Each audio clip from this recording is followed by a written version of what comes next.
안녕하세요. 글로벌 미생의 세연. 수민입니다. 네, 오늘은 아주 특별한 게스트가 왔습니다. 이번에 미국으로 대학원을 가게 된 크리스인데요. 크리스 간단하게 자기소개해 줄 수 있어? 네, 안녕하세요. 저는 학부 때 기계공학을 전공하고 그 석사로 미국 대학원 항공우주공학으로 가게 된 크리스라고 합니다. 그러면 우리가 크리스에게 궁금한 점이 몇 가지 있는데 하나씩 물어봐 볼게. 어, 어. 첫 번째로 너가 해외에서 산 적이 있긴 하지만 그 대학은 한국에서 나왔잖아. 다시 유학을 가기로 결심한 계기가 뭐야?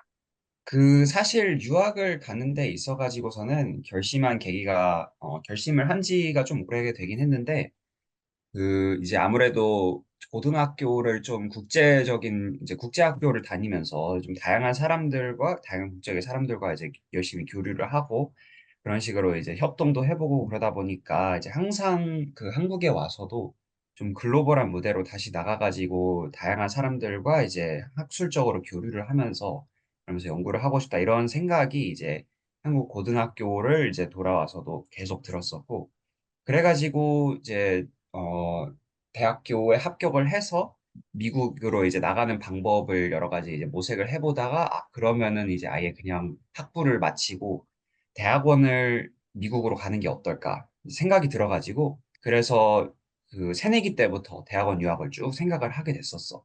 오, 그렇구나. 그러면 새내기 때부터 준비 과정이 굉장히 길었을 것 같은데, 너가 미국 대학원 유학을 위해 대략적으로 준비한 것들을 타임라인적으로 알려줄 수 있을까? 뭐 예를 들어서 어학 점수 이런 부분?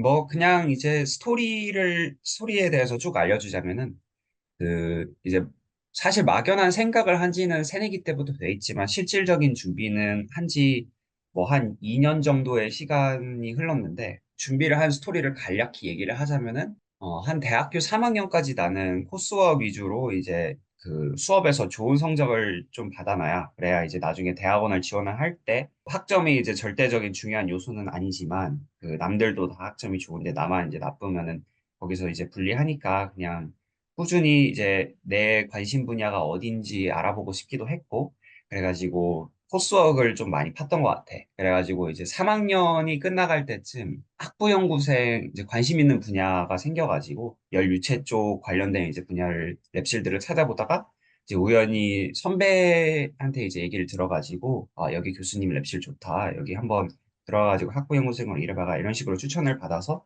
그래서 리서치 활동을 그때부터 이제 3학년을 마치고 조금씩 쌓기 시작을 했어.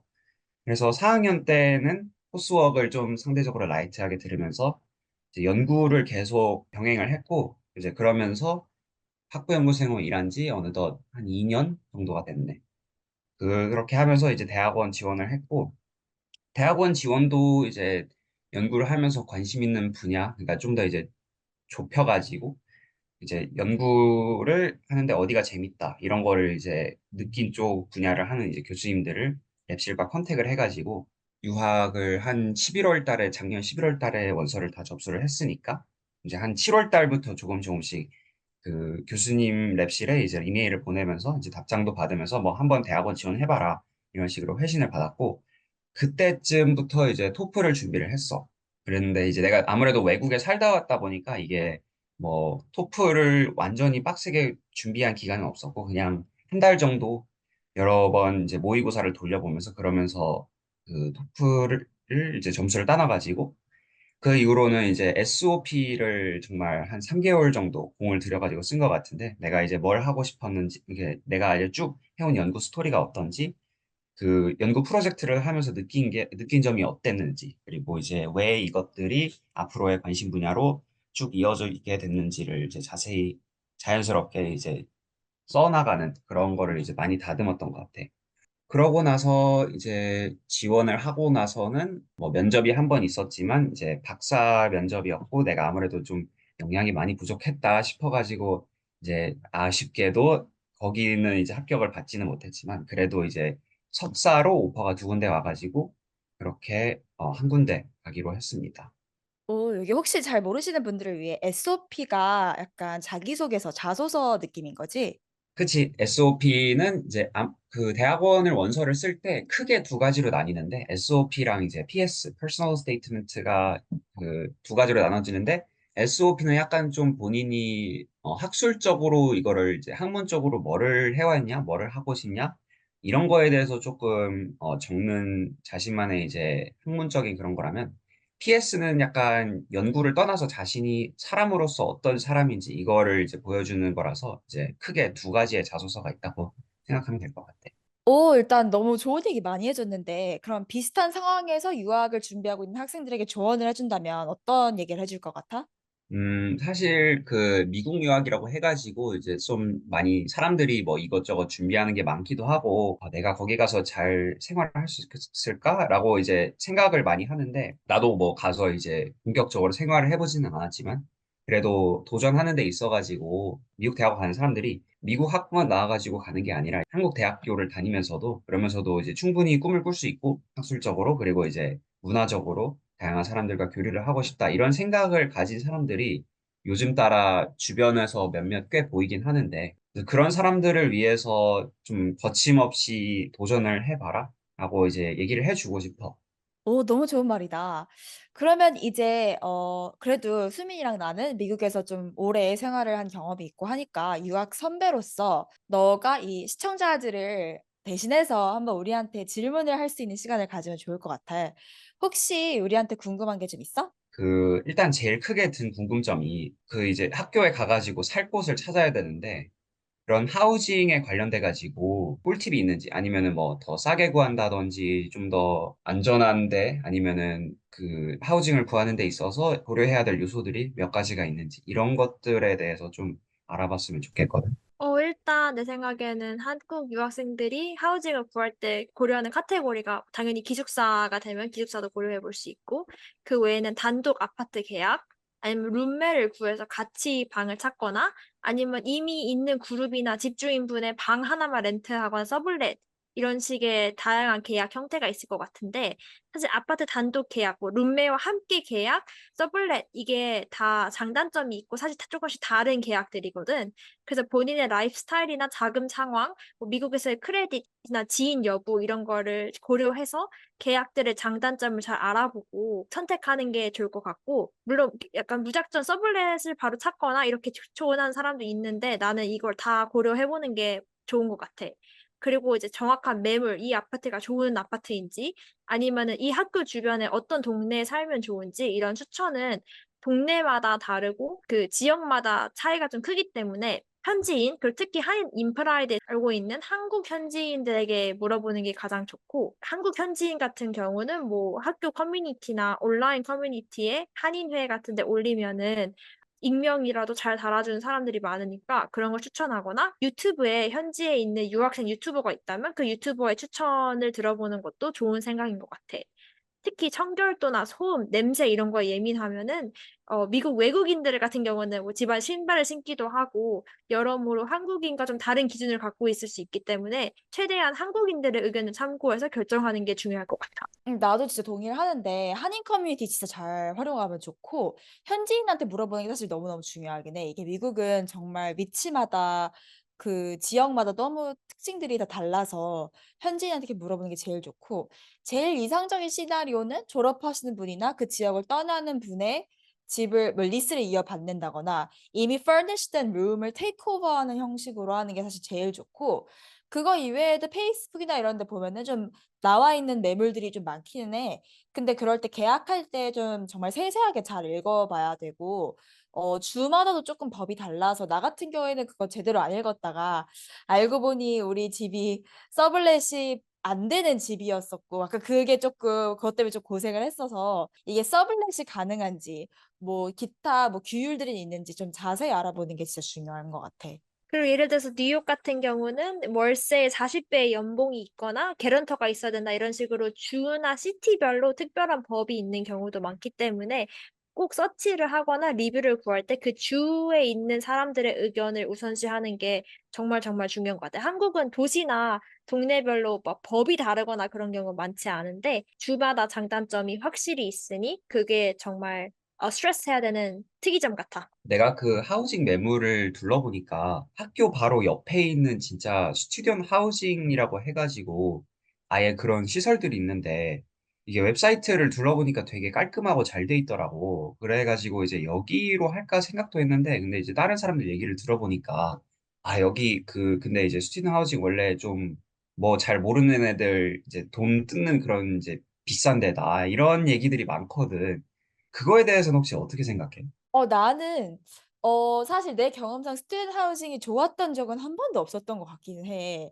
특히 뭐 우리 NYU 나는 NYU를 다녔었는데 NYU 스튜던트 하우징도 되게 안 좋다고 막 박사 선배들이 막 그랬었고 해서 아무리 사진이 좋아 보여도 조금 안 좋을 수도 있고 대신 이제 학교와 가깝다는 장점은 분명하게 있는 것 같긴 해. 그래서 그런 거에 좀 예민한 사람이라면 좋을 수도 있어서 실제로 내 친구는 좀 되게 둔하고 별로 예민하지 않은 성격이라 걔는 만족해했었고 하지만 대부분 시설이나 퀄리티가 그렇게 좋지 않고 가성비 또한 그렇게 좋지 않다. 하지만 안전하고 가깝다는 장점이 있기는 하다. 이 정도?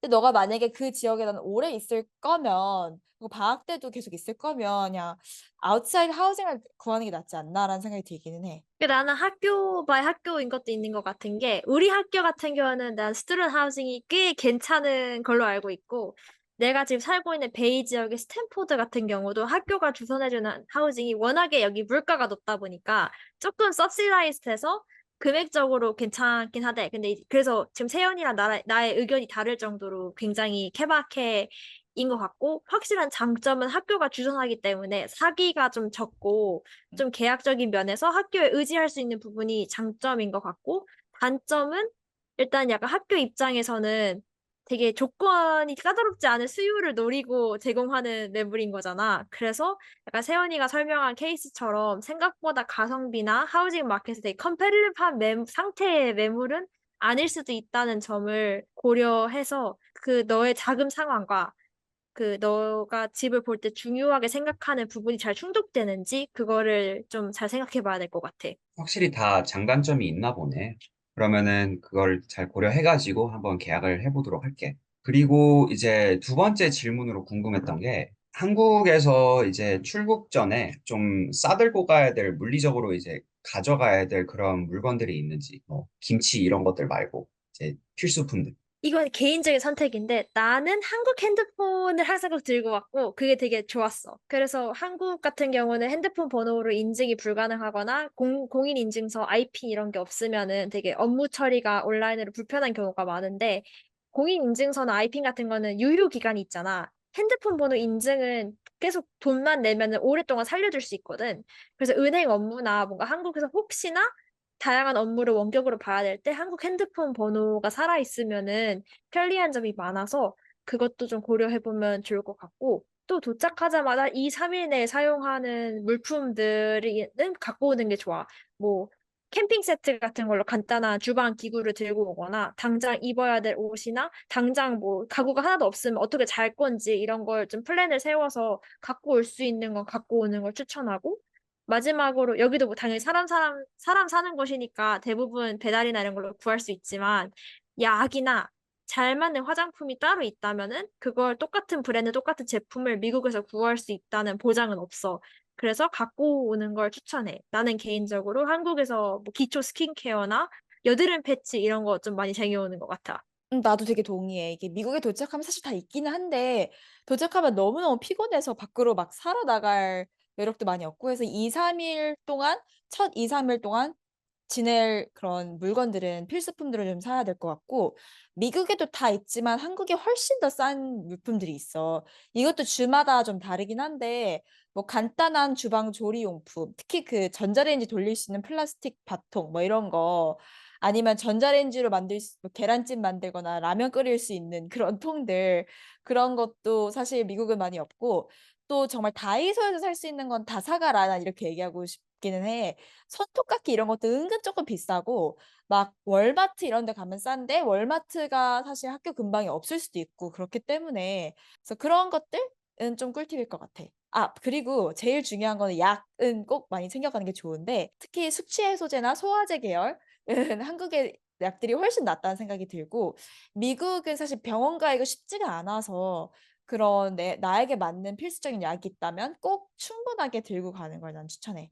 그러면은 주방 조리도구랑 이제 의약품 이런 것들 위주로 많이 챙겨가야겠구나. 그러고 나서 이제 그러면은 한국에 이제 출국을 하기 전에 좀 행정적으로 처리하고 가야 될 일들이 있잖아. 뭐 핸드폰 번호라든지 은행이라든지 이제 그런 관련된 업무들이 이것저것 있는데 이게 약간 지금 잘 정리가 안 된 상태여가지고 출국을 하기 전에 좀 필수로 하고 가야 될 일들이 있을까?